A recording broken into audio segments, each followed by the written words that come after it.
ಸ್ನೇಹಿತರೆ, ಮುಂಜಾನೆಯಿಂದ ನೀವು ಮಾಧ್ಯಮಗಳನ್ನ ಗಮನಿಸುತ್ತಿರಬಹುದು. ರಾತ್ರಿ 2:45 ಸುಮಾರಿಗೆ ಸಂಭವಿಸಿದ ಬಸ್ ಅಪಘಾತದಲ್ಲಿ ಸುಮಾರು 20 ಜನರು ಸಜೀವವಾಗಿ ದಹನವಾಗಿದ್ದಾರೆ. ಈ ಬಸ್ ಅಪಘಾತ ಸದ್ಯ ಇಡೀ ಭಾರತ ದೇಶವನ್ನೇ ಬೆಚ್ಚಿ ಬೀಳಿಸಿದೆ ಅಂತ ಹೇಳಿದ್ರೆ ತಪ್ಪಾಗಲ್ಲ. ಈ ಕಡೆ ಹೆಂಗ್ ಬಂದ? ಸುಮಾರು 20 ಯುವಕ ಯುವತಿಯರು ಈ ಬಸ್ ಅಪಘಾತದಲ್ಲಿ ಸಜೀವವಾಗಿ ದಹನವಾಗಿದ್ದಾರೆ. ಕೇವಲ 10 ಸೆಕೆಂಡ್ನಲ್ಲಿ ಈ ಅಪಘಾತ ಸಂಭವಿಸಿದ್ದು ಸುಮಾರು 20 ಯುವಕ ಯುವತಿಯರು ತಮ್ಮ ಪ್ರಾಣವನ್ನ ಕಳೆದುಕೊಂಡಿದ್ದಾರೆ. ಹಾಗಾದ್ರೆ ಕೊನೆ 10 ಸೆಕೆಂಡಿನಲ್ಲಿ ಈ ಭೀಕರ ಅಪಘಾತ ಸಂಭವಿಸಿದ್ದಾದ್ರೂ ಹೇಗೆ? ಕೊನೆ 10 ಸೆಕೆಂಡಿನಲ್ಲಿ ಚಿತ್ರದುರ್ಗದ ರಸ್ತೆಯಲ್ಲಿ ಆಗಿದ್ದಾದ್ರೂ ಏನು? ಇವೆಲ್ಲದರ ಬಗ್ಗೆ ಸಂಪೂರ್ಣ ಮಾಹಿತಿಯನ್ನ ಈ ವಿಡಿಯೋದಲ್ಲಿ ನಾವು ನಿಮಗೆ ತಿಳಿಸಿಕೊಡ್ತೀವಿ. ಸ್ನೇಹಿತರೆ, ನಿನ್ನೆ ರಾತ್ರಿ 12 ಗಂಟೆ ಸುಮಾರಿಗೆ ಬೆಂಗಳೂರಿನಿಂದ ಶಿವಮೊಗ್ಗಕ್ಕೆ ಒಂದು ಸೀಬರ್ಡ್ ಬಸ್ ಪ್ರಯಾಣವನ್ನ ಮಾಡುತ್ತೆ. ಬೆಂಗಳೂರಿನಿಂದ ಶಿವಮೊಗ್ಗಕ್ಕೆ ಹೊರಟಿದ್ದ ಈ ಸೀಬರ್ಡ್ ಬಸ್ಸಿನಲ್ಲಿ ಸುಮಾರು 29 ಪ್ರಯಾಣಿಕರು ಪ್ರಯಾಣವನ್ನ ಮಾಡುತ್ತಿದ್ದರು.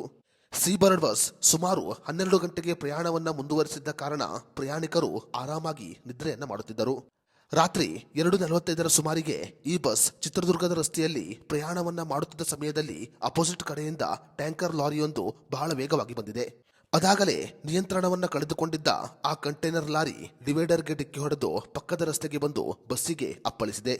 ಕಂಟೈನರ್ ಲಾರಿ ಬಸ್ಸಿನ ಡೀಸೆಲ್ ಟ್ಯಾಂಕಿಗೆ ಗುದ್ದಿದ ಕಾರಣ ಕಣ್ಣು ಮುಚ್ಚಿ ತೆರೆಯುವುದರಲ್ಲಿ ಬೆಂಕಿ ಆವರಿಸಿಕೊಂಡಿತ್ತು. ಕೇವಲ 10 ಸೆಕೆಂಡಿನಲ್ಲಿ ಇಡೀ ಬಸ್ಸಿಗೆ ಬೆಂಕಿ ಆವರಿಸಿಕೊಳ್ಳುತ್ತೆ. ರಾತ್ರಿ 2:45 ಸುಮಾರಿಗೆ ಪ್ರತಿಯೊಬ್ಬ ಪ್ರಯಾಣಿಕರು ಕೂಡ ನಿದ್ರೆಗೆ ಜಾರಿದ್ದರು. ಬೆಂಕಿ ಹತ್ತಿಕೊಂಡ ನಂತರ ಪ್ರತಿಯೊಬ್ಬರು ಕೂಡ ಕಿರುಚಾಡಲು ಆರಂಭಿಸಿದ್ದಾರೆ.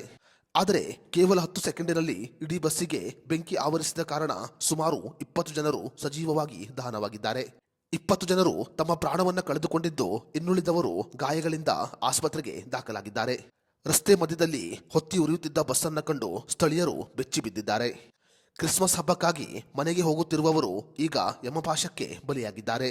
2 ತಿಂಗಳ ಹಿಂದೆ ಬೆಂಗಳೂರು ಮತ್ತು ಹೈದರಾಬಾದಲ್ಲಿ ಇದೇ ರೀತಿಯಾದ ಒಂದು ಅಪಘಾತ ಸಂಭವಿಸಿತ್ತು. ಸದ್ಯ ಚಿತ್ರದುರ್ಗದ ರಸ್ತೆಯಲ್ಲಿ ಈ ಅಪಘಾತ ಸಂಭವಿಸಿದ್ದು ಇಡೀ ಕರ್ನಾಟಕ ಮಾತ್ರವಲ್ಲದೆ ಭಾರತ ದೇಶವೇ ಬೆಚ್ಚಿ ಬಿದ್ದಿದೆ. ಸ್ನೇಹಿತರೆ, ಚಿತ್ರದುರ್ಗದ ರಸ್ತೆಯಲ್ಲಿ ಸಂಭವಿಸಿದ ಈ ಭೀಕರ ಬಸ್ ಅಪಘಾತದ ಬಗ್ಗೆ ನಿಮ್ಮ ಅನಿಸಿಕೆ ಅಭಿಪ್ರಾಯವನ್ನು ನಮಗೆ ಕಮೆಂಟ್ ಬಾಕ್ಸ್ನಲ್ಲಿ ತಿಳಿಸಿ.